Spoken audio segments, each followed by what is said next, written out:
Supriya village লাইফস্টাইলে আপনাদের সকলকে জানাই স্বাগত এবং বড়দেরকে জানাই প্রণাম আর ছোটদেরকে জানাই অনেক অনেক ভালোবাসা। এটা আমার প্রথম ব্লগ ভিডিও, তবে জানি না ভিডিওটা কেমন হবে, তাও শেষ পর্যন্ত সকল দেখার জন্য অনুরোধ রইল। চলো এবার পরিচয়টা করে নেওয়া যাক। আমি দক্ষিণ চব্বিশ পরগনার ছোট একটি গ্রামে একটি মধ্যবিত্ত পরিবারের গৃহবধূ। সত্যি বলতে প্রত্যেকটা মেয়ের জীবনে কোনো না কোনো স্বপ্ন থাকে, কিন্তু সংসার জীবনে সেই স্বপ্নগুলো কারোরই পূরণ করা হয় না। আর গ্রামের মেয়ে বা বউদের কোনো দিনই বাইরে কাজ করতে দেয়া হয় না, বাড়িতেই থাকতে হয়। তাই আমি চাই নিজে কিছু করতে এবং পরিবারের পাশে দাঁড়াতে।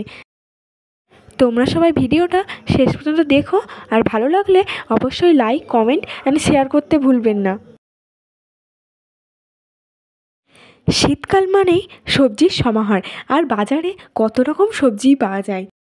আজ সবজি দিয়ে গোবিন্দভোগ চালের খিচুড়ি বানাবো। বেলা অনেক হয়ে গিয়েছে, তো আমি রান্নাও বসিয়ে দিয়েছি। আর হ্যাঁ, তোমরা কোথা থেকে ভিডিওটা দেখছো কমেন্ট করে অবশ্যই জানাবে, গ্রাম না শহর থেকে।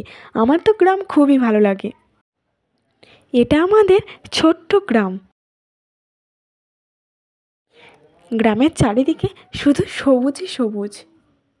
সত্যি শহরের দম বন্ধ করা জীবনের থেকে গ্রাম অনেক ভালো। বাগানে গিয়ে দেখলাম বাগানে অনেক কুলেখাড়া শাক হয়েছে। এই শাককে অনেকে কুলপো শাকও বলে। আর তোমরা তো জানো এই শাকের কত গুণ।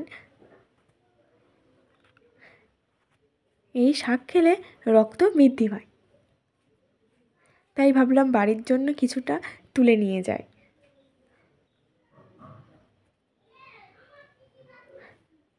যেহেতু বাগানের দিকে এসেছি, তাই ভাবলাম কিছুটা জ্বালানো সঙ্গে করে নিয়ে যাই কালকের রান্না।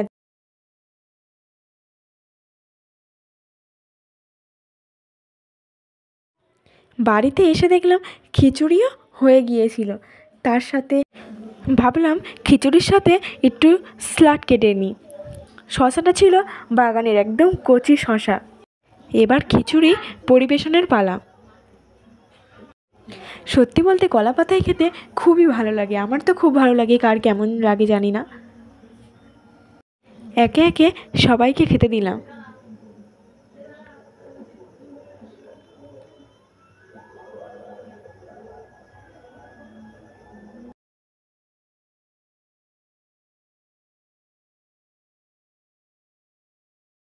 আর হ্যাঁ, বলতে তো ভুলে গিয়েছি, আজকের মেনুতে ছিল খিচুড়ি, চাটনি, আলুর দম আর পুঁই শাকের চচ্চড়ি। আমার আজকের ভিডিওটা এই পর্যন্ত। আবার দেখা হচ্ছে পরের ভিডিওতে।